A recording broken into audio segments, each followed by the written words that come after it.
కష్టాలు ముగిసే ముందు కనిపించే 10 లక్షణాలు గురించి మనం ఈ వీడియోలో పూర్తిగా తెలుసుకుందాం. జీవితంలో ప్రతి ఒక్కరూ కష్టాలను ఎదుర్కొంటారు.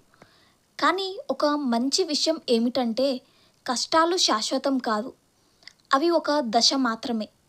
ముఖ్యంగా కష్టాల్లో మునిగిపోతున్నప్పుడు కొన్ని సంకేతాలు మన జీవితంలో కనిపిస్తాయి. ఈ సంకేతాలను గుర్తించగలిగితే మనలో ఆశ, ధైర్యం మరింత పెరుగుతుంది. ఇప్పుడు ఆ ముఖ్యమైన లక్షణాలను వివరంగా చూద్దాం. నెంబర్ 1, మానసికంగా బలంగా మారడం. కష్టాల సమయంలో మనం చాలా విషయాలు నేర్చుకుంటాం. మొదట్లో చిన్న సమస్యలకే మనం విరిగి పడతాం. కానీ క్రమంగా మనస్సు బలపడుతుంది.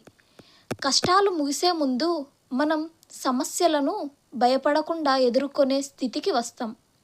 ఇది కూడా గడిచిపోతుంది అనే భావం మనలో పుడుతుంది. నెంబర్ 2, పాత బాధలపై ప్రభావం తగ్గిపోవడం. ముందు బాధ కలిగించిన విషయాలు ఇప్పుడు అంతగా ప్రభావం చూపవు. మనలో ఒక రకమైన యాక్సెప్టెన్స్ వస్తుంది. ఇది ఒక పెద్ద సంకేతం మీరు ముందుకు కదులుతున్నారు అని. నెంబర్ 3, కొత్త అవకాశాలు కనిపించడం. ఎక్కడ దారి కనిపించకపోయినా ఒక్కసారిగా చిన్న చిన్న అవకాశాలు కనిపించడం ప్రారంభమవుతుంది. కొత్త వ్యక్తులు, కొత్త ఆలోచనలు, కొత్త మార్గాలు మన జీవితంలోకి వస్తాయి. ఇది కష్టాలు తర్వాత వచ్చే టర్నింగ్ పాయింట్. నెంబర్ 4, తప్పులను అర్థం చేసుకోవడం. మనం చేసిన తప్పులను అర్థం చేసుకోవడం మొదలవుతుంది. ఇలా చాలా ముఖ్యమైన దశ. ఎందుకంటే నేర్చుకున్న పాఠాలు మన భవిష్యత్తును మార్చుతాయి. నేను ఎందుకు ఇలా చేశాను అనే ఆలోచన వస్తే మార్పు దగ్గరలోనే ఉంటుంది. నెంబర్ 5, అవసరమైన సంబంధాలు దూరం కావడం. కష్టాల సమయంలో నిజమైన వాళ్ళు ఎవరో తెలుస్తాయి. టాక్సిక్ లేదా నెగిటివ్ వ్యక్తులు మన జీవితం నుంచి బయటకు వెళ్తారు. ఇది బాధ కలిగించినా ఇది మంచి మార్పుకి సంకేతం. నెంబర్ 6, సహనం పెరగడం. ముందు చిన్న చిన్న విషయాలకే కోపం వచ్చేది. ఇప్పుడు మాత్రం సహనం పెరుగుతుంది. కష్టాలు మనలో పేషెన్స్ అనే గొప్ప గుణాన్ని పెంచుతాయి. నెంబర్ 7, క్లారిటీ రావడం. జీవితంలో మనకు నిజంగా ఏం కావాలో స్పష్టంగా అర్థమవుతుంది. ఏ దారిలో తీసుకొని పోవాలో మనం నిర్ణయించగలుగుతాం. కన్ఫ్యూజన్ తగ్గిపోవడం అంటే కొత్త ప్రారంభం దగ్గరలోనే ఉంది అని అర్థం. నెంబర్ 8, మనలో శాంతి పెరగడం.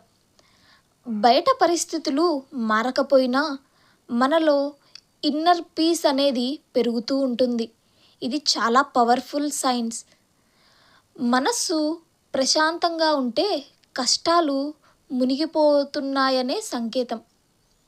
నెంబర్ 9, ధైర్యంగా నిర్ణయాలు తీసుకోవడం.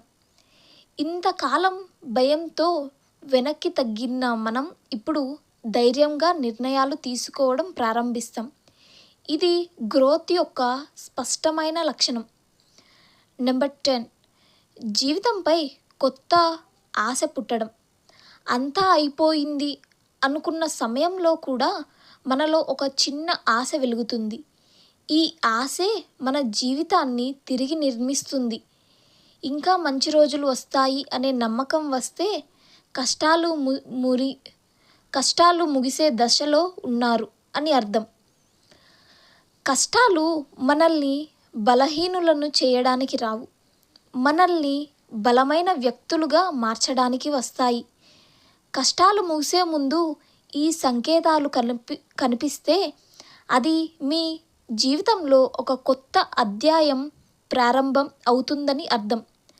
కాబట్టి ఎప్పుడూ గుర్తుంచుకోండి, కష్టాల తర్వాతే సుఖం వస్తుంది, చీకటి తర్వాతే వెలుగు వస్తుంది అని.